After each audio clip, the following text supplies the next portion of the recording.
साईं गुलाम सर मुल्ला साहब, ex director Hyderabad region, Sain मैसर साहब, chairman board of intermediate and secondary education Hyderabad, मौजूद मोहतरम असांजा रिटायर्ड थींदड़ जेके टीचर साहबान मुझे साम्हूं वेठा आहिनि, मिसाल आबद सोलंकी साहब, सीनियर साथी ज़मीर खान, इकबाल साहब, ऐं मुंहिंजूं सिस्टर्स अदी फरज़ाना, अदी समीना, ऐं साईं रोशन साहब, ऐं साईं जानी साहब, ऐं उन सां गॾु तमामु त district ministers, general secretaries, education जा अफसर साहबान, मुंहिंजूं सिस्टर्स ऐं भाउ सतुरानी ऐं ॿिया टीचर साहबान, अस्सलामु अलैकुम। हस्बी रवायत हैदराबाद गस्टा जी तरफ़ां तमामु हिकिड़ी बहितरीन फेयरवेल पार्टी पंहिंजे टीचर्स जे मान में, ऐं वाकई अॼु जिन जे मान में हीअ तकलीफ़ रखी वई आहे, मेजॉरिटी गस्टा जे मेन उथनि ते रहिया आहिनि, डिस्ट्रिक्ट में, डिवीजन में, तो उन्हनि जो तमामु वॾो किरदारु आहे। नोटिफिकेशन प्रोसेस ते बेनिफिट मिलंदो, ऐं हे बि थोरो जो साॻे रिटायर थी विया आहिनि या जेके पोइ रिटायर थिया आहिनि उन्हनि खे त 63.5 जे हिसाब सां उहो उन्हनि जी कम्यूटेशन ऐं मंथली पेंशन ॾियनि। तमामु पंहिंजो कयूं शेख भाई और उसकी तमाम तर टीम, डिस्ट्रिक्ट के जनरल सेक्रेटरी मुनीर हालेपोटो और तमाम तर तालका प्रेसिडेंट्स, जनरल सेक्रेटरीज, सबको मुबारकबाद देता हूँ।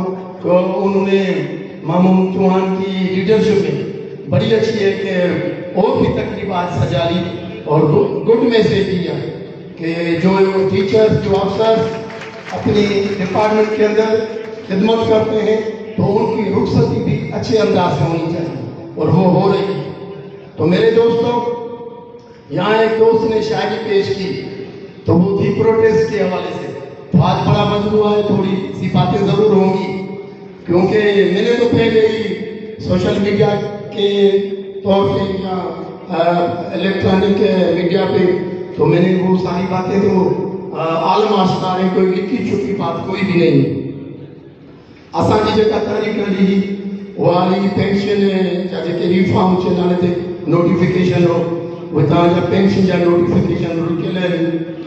ऐं अप्रैल से जेको बि दोस्त रिटायर हाणे थी रहियो आहे उनखे कंहिं बि क़िस्म जो कम्यूटेशन या पेंशन, मंथली पेंशन में को लास कोन्हे, को कट कोन्हे। वो प्रीवियस पोजीशन में जेको रेशो 63 हो उहो खणे।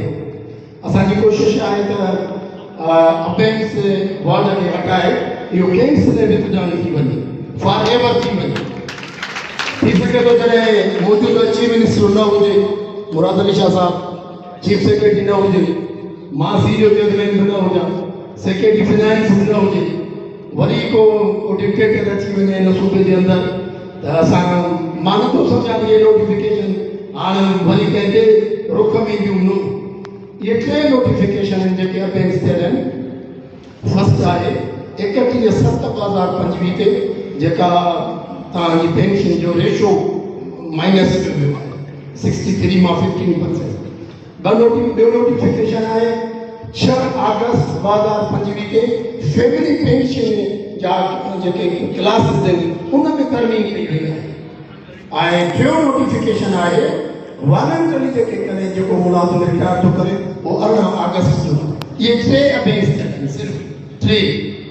उनजे करे मां वाज़ह तव्हांखे ॿुधाइण थो चाहियां त कुझु नेगेटिव माण्हू असांजे सिर्फ़ु हुन में मासिक में कुझु ग़लति ख़बरूं हलाए था रहनि, अहिड़ी का बि ॻाल्हि कान्हे।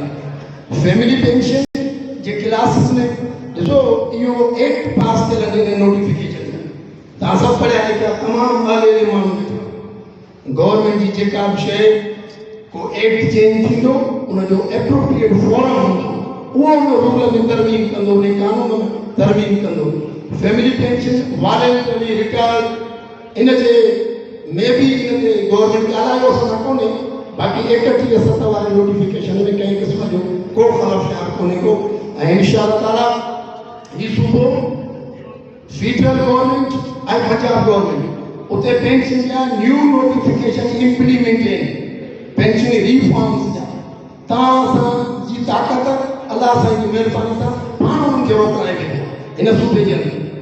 ऐं उन खां अलावा ग्रुप इंश्योरेंस बेंगलोर फंड, ये जो दो हैं, ये 6 अक्टूबर में जो कैबिनेट ने अप्रूवल दे दिए, group insurance Bangalore fund approve है।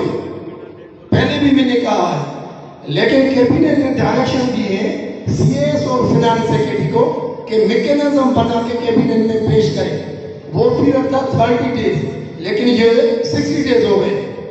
तो हम मुस्लिम सब जो लीडरशिप में सिर्फ अशरफ कास्करी लोग और भी लीडर मेरे साथ 8 लीडर हैं टास्क कमेटी के, और मैंने सिंगल वन कभी भी चीफ सेक्रेटरी से कोई मीटिंग नहीं की है, न कोई फाइनेंस सेक्रेटरी से मीटिंग की है।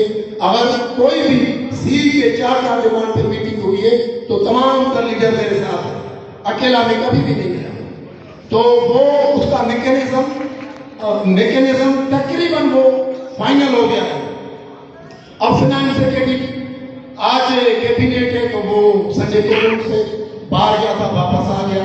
ब्रीफिंग है ग्रुप इंश्योरेंस पे उसको देगी, और डीआरए की जो फिगर है वो भी उसको बतानी है। मेरे दोस्तों, डीआरए में कोई रुकावट नहीं थी। 28 अक्टूबर को गवर्नमेंट ने जो कमेटी बनी हुई थी उसने प्रिंसिपल एग्री किया था, लेकिन जो थोड़ी पोजीशन गड़बड़ में थी वो यो रेशियो वो कमेटी पेचे तो भाई 5% तव्हांखे ॾियूं, मूं रिफ्यूज़ कयो। कमेटी पेचे त डिफरेंशियल अलाउंस सिंध जे मुलाज़िमनि खे मिली चुको आहे, तंहिंजे करे डीआरए तव्हां डिमांड न कयो।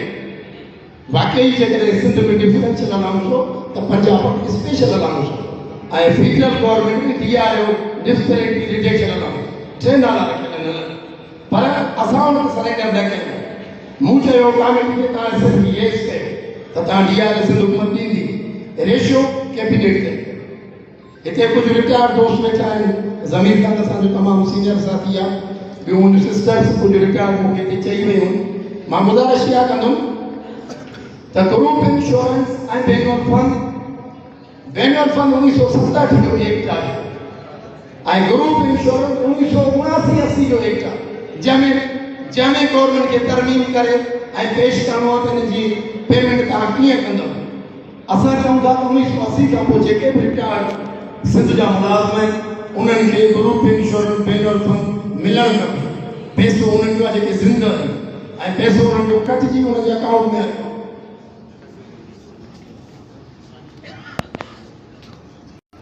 ग्रुप इंश्योरेंस ऐं बेंगलोर फंड 1967 जे एक्ट ते आहे, ऐं ग्रुप इंश्योरेंस 1979-80 जो एक्ट आहे। 45-46 साल पोइ इहो पोइ हलो, ऐं हो त तक़रीबन को 55-56 साल थी वेंदी। प्रिंसिपल एग्रीड कैबिनेट कयो, सीएस ऐं फाइनेंस सेक्रेटरी खे डायरेक्शन ते जो मैकेनिज्म ठाहियो। तव्हां सभु पढ़िया लिखिया माण्हू सम्झो था त ग्रुप इंश्योरेंस जो अमाउंट तव्हां असां सभई जेके नौकरी कयूं था उन्हनि जे डिडक्शन थिए थी हिकिड़े पूल में पैसा आहिनि। पोइ जेको मुलाज़िम एक्सपायर थी थो वञे, जंहिंजी डेथ थी वञे, त उनखे पेमेंट ते उन मां थिए थी पूल जे पैसनि मां। हाणे मैकेनिज़म इहो ठाहियो अथनि त जेकॾहिं इहे सभु पैसा मां रिटायर थींदुमि, मां खणंदुमि, मल्हार साहिबु रिटायर थी वियो पंहिंजा खणी ईंदो, जेके दोस्त रिटायर थींदा, त पोइ जेकॾहिं ड्यूरिंग सर्विस एक्सपायर थींदो उनजे लाइ गवर्नमेंट को फंड रखंदी, गवर्नमेंट को ॿियो अकाउंट खोलींदी, उनजो तरीक़ेकार छा थींदो। ऐं बेंगलोर फंड जो पैसो बि ईअं आहे। बेंगलोर फंड जे अकाउंट में 23 अरब रुपया सिंध गवर्नमेंट वटि पिया आहिनि, जेके तव्हां असांजा पैसा। 46,000 माण्हू एक्सपायर जेके डेथ करे विया आहिनि उन्हनि जी फैमिली 46,000 सिंध गवर्नमेंट रिपोर्ट ॾिनी, उन्हनि खे पैसा मिलनि था मंथली।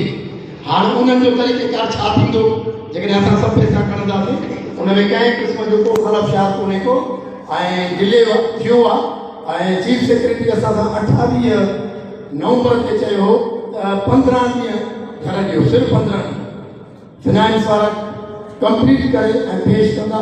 हाणे त हर 15 ॾींहं कैबिनेट आहे, पर सिंध गवर्नमेंट खे ख़बर आहे जेकॾहिं असां सां मां नथो सम्झां, पर जेकॾहिं सिंध गवर्नमेंट में कंहिंजे ज़हन का वेसागाती करण जी का सोच आहे त पाण हुनखे फेस अॻे बि कयो आहे, हाणे बि कंदासीं, पोइ हिते कॾहिं बि न हटंदासीं। तव्हांजी लीडरशिप मां इहो तकड़ इन लाइ कई आहे त 2 सी जी लीडरशिप जी मीटिंग आहे हैदराबाद में उते वञिणो आहे, जंहिंजे करे मां जल्दी कई आहे।